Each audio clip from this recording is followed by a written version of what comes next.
El siguiente es un podcast Radio UCM, Universidad Católica de Manizales, un proyecto de amor que apunta a la excelencia. Innovar para educar y educar para innovar, porque la vida es bella. Un espacio de la Facultad de Ciencias Sociales, Humanidades y Teología de la Universidad Católica de Manizales.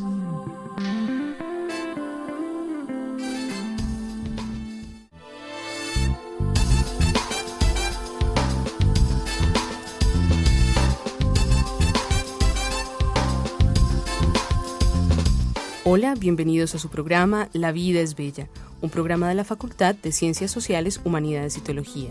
Juan Guillermo, ¿cómo estás? Muy bien, Luisa, muchas gracias. Bueno, hoy tenemos con nosotros a José María Sánchez de Toca y Catalá. Él es un general de la Brigada Española en la Reserva, es experto en cuestiones militares sobre las que ha publicado cientos de artículos y reseñas en revistas de defensa.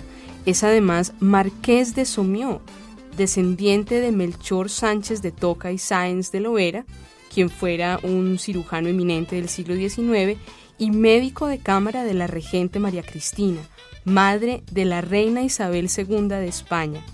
Es también colaborador habitual de la revista Ejército y doctor en Historia por la Universidad Complutense de Madrid. Bueno, tenemos entonces desde España, vía telefónica, al doctor José María Sánchez de Toca. Un saludo, el doctor José María ha preparado la edición del libro El libro de las piedras que curan de Santa Hildegarda de Bingen, Sabiduría divina sobre la utilidad de las piedras preciosas, incluyendo traducción y comentarios del libro cuarto de la Física de Santa Hildegarda.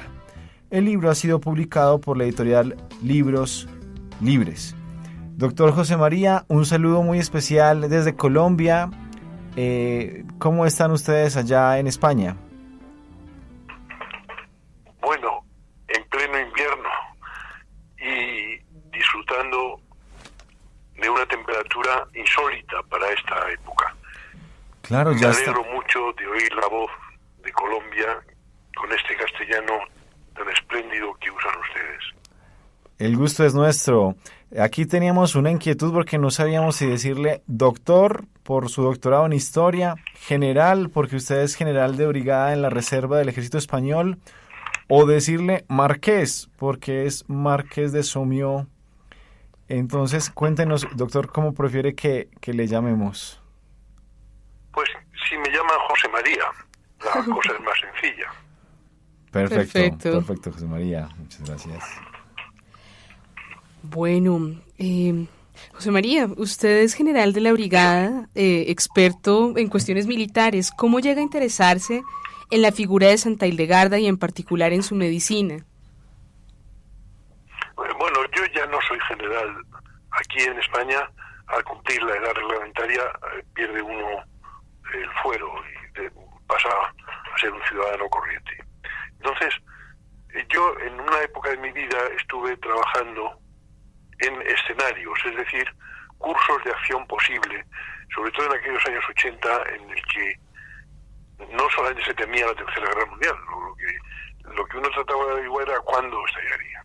Entonces, de Centro Europa me llegaron una serie de vaticinios que eran asombrosos porque un tercio de ellos más o menos se había cumplido con bastante exactitud, era fácil de reconstruir que se había cumplido, y los otros eran pues muy inquietantes. Y entre ellos había una mención a un texto de Santa Hildegarda de Bingen que había escrito mucho sobre los últimos tiempos. En concreto, había dado fechas y acontecimientos que eran como hitos que permitían fijar cuándo serían aquellas cosas que anunciaba. Entonces me pareció muy interesante, me puse a investigar, porque he sido muy curioso, y lo encontré, lo traduje y me di cuenta de que aquello era un enorme tesoro y que había que darlo a conocer. De modo que con la ayuda de un amigo nos esforzamos en darlo a conocer.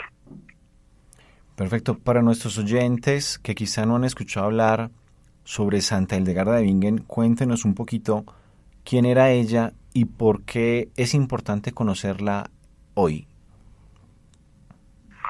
Bueno, Santa Hildegarda fue una monja benedictina, débil, muy débil de nacimiento, enferma del siglo XII, a la que la invadía una llama indeficiente, es decir, el Espíritu Santo, y le hacía verter y dictar una serie de conocimientos asombrosos. Es importante para nosotros porque lo que decía Santa Hildegarda, lo que dictaba la luz a Hildegarda, y Hildegarda repetía y copiaba a un monje, es un punto de vista totalmente extrahumano. Por ejemplo, Hildegarda dice en un momento dado, como quien no quiere la cosa, la Tierra es pequeña, redonda y no está en el centro del universo. Fíjese usted que lo que implican esas palabras, ¿verdad? O en otro lado dice, si ha habido un mundo anterior a este, hay otros a la vez que este, o habrá otro después que este, es algo que no le interesa al cristiano para su salvación. Es un punto de vista verdaderamente insólito y extrahumano, una forma nueva de ver las cosas y que encierra también mucha sabiduría de orden práctico, porque aparte de predecir el estado de la humanidad actual, es que dictó la utilidad para el hombre de las criaturas más corrientes, aves, peces, mamíferos, plantas, árboles, interesantísimo. Y esto era como una cosa de segundo nivel, porque lo importante que ella decía era que la creación es un todo único. No hay dos mundos, uno natural y otro sobrenatural, sino que todo está interrelacionado, y es el hombre el que por su tara congénita, el pecado original que decimos los cristianos, es incapaz de ver la realidad total. Solamente vemos el mundo físico, ¿verdad? Vemos y somos capaces de aprender el mundo físico, pero eso no significa que no exista, sino que existe. Claro, doctor. ¿Me oye? Claro, lo escuchamos perfecto. Cuéntenos un poquito más, si es tan amable, del proceso de elaboración de este libro, ¿no? ¿Por qué escoger específicamente el libro cuarto de la física y dentro del libro cuarto el tema de las piedras? ¿Y cómo fue todo este proceso? No sé si nos quiere hablar un poquito más de cómo llegó a la publicación de este libro. Mira, la física, lo que ella llamó física de Santa Hildegarda, los dictados sobre las cosas naturales más corrientes, son 9 libros, de los cuales algunos son cuantiosísimos. Por ejemplo, el herbario, el libro primero y el tercero, son libros muy cuantiosos, tocan muchísimas cosas, ¿verdad? Pero el de las piedras era el más corto. Y en nuestro plan de dar a conocer toda la física de Santa Hildegarda, era el primer paso fácil y muy hacedero, porque una vez vencidas las primeras dificultades de traducción, pues todo lo demás era muy llano, porque ella habla solamente de 26 piedras, y además de esas 26, las importantes son 19, ¿no? Y piedras, además, como digo, muy corrientes, casi todos óxidos de silicio, pedernales, piedras de las que uno se encuentra andando por el campo. Claro. Y le pregunto, José María, ¿tienen ustedes planes o proyectos de traducir algunas otras partes de la física o de otras obras de Santa Hildegarda? Sí. La física la tradujo mi compañero Rafael Renedo, que es el artífice de todas estas traducciones. Yo he sido comentarista y anotador, pero el traductor fue Rafael Renedo. Pues él ya tradujo la física hace 10 años o 12 años. Tuvimos mala suerte con la edición que se hizo, porque la editorial quebró y entonces quedó la cosa oficial y no se ha difundido nada, pero sí está. Nosotros tenemos un portal que se llama Hildegardiana, donde tenemos todas las obras, prácticamente todas las obras de Santa Hildegarda traducidas. La física no está completa, pero hay suficientes trozos de la física en este portal nuestro donde pueden hacerse una idea muy clara de lo que es el libro.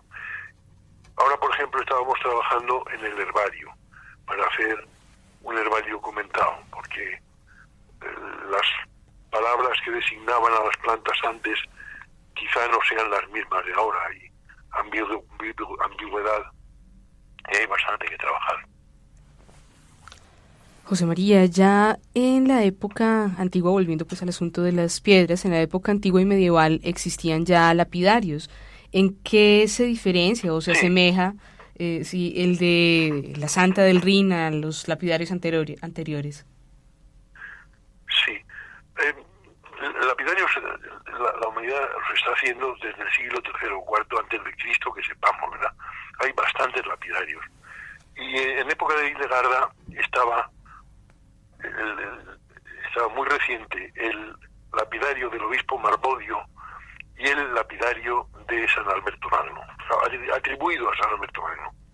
Y basta echar un vistazo a ambos lapidarios para darse cuenta que no tienen nada que ver con el de Hildegarda, porque el que se atribuye a San Alberto Magno, yo digo que se atribuye porque el contenido es imposible que lo haya dado un doctor de la Iglesia y un santazo como fue San Alberto Magno. Es un recetario de práctica de magia negra, ¿verdad? Y el del obispo Marbodio no, es más un lapidario como uno se lo imagina, pero desde luego mucho menos serio que los lapidarios antiguos de Plinio o de los árabes. El problema con los lapidarios coetáneos es que en 8 siglos las palabras han cambiado mucho. Entonces, hay algunas en concreto, el jacinto, el zafiro y alguna otra más, que ya no significan lo mismo que significaban entonces. O por lo menos no puede uno estar seguro de que el significado sea el mismo. Claro. No sé si le he contestado a lo que me preguntaba, porque Claro. tiendo a irme por las ramas. Claro que sí. José María, ahondando en algo que ya usted había mencionado, de cómo la llama indeficiente le había revelado toda a Santa Hildegarda, pues le hago otra pregunta. Y habrá quien diga que esta sabiduría de Santa Hildegarda sobre la medicina pues viene del conocimiento de su tiempo, de la época medieval, y otras personas pues afirman que es parte de sus revelaciones místicas, ¿no? Sin embargo, ella es doctora de la Iglesia, ¿no? Entonces uno se pregunta, bueno, ¿estos conocimientos son humanos, son revelaciones divinas? ¿Y hasta qué punto pueden entrar, no digo que en el depósito de la fe, ¿no? Porque son revelaciones privadas, pero sin ser yo teólogo, pregunto, bueno, ¿hasta qué punto entra dentro de la doctrina de una doctora de la Iglesia y como tal dentro de una materia teológica? Claro. Esto que apunta usted es la cuestión fundamental, porque Santa Hildegarda nació en el Palatinado, en Alemania, y los primeros investigadores y exégetas de Hildegarda han sido alemanes. Y en Centro Europa tienen como un rechazo instintivo a lo que sea sobrenatural. Entonces, se explican los conocimientos de Hildegarda, pues o bien porque tenía una gran biblioteca en su convento, o porque en la práctica diaria con plantas medicinales aprendió mucho, o que recogía el saber de su tiempo. Se dan muchas explicaciones de carácter natural, pero esas explicaciones son voluntaristas, o sea, son del comentarista o del biógrafo que escriba, porque lo que dicen las fuentes, y las fuentes que tenemos son muy cercanas a la persona de Hildegarda, se escribieron en vida de ella, y algunas se escribieron en el pupitre, en el scriptorium de su convento. Ella, en la primera hoja del primer libro que la dictaron, que fue de Silvias, la llama indeficiente le prohíbe absolutamente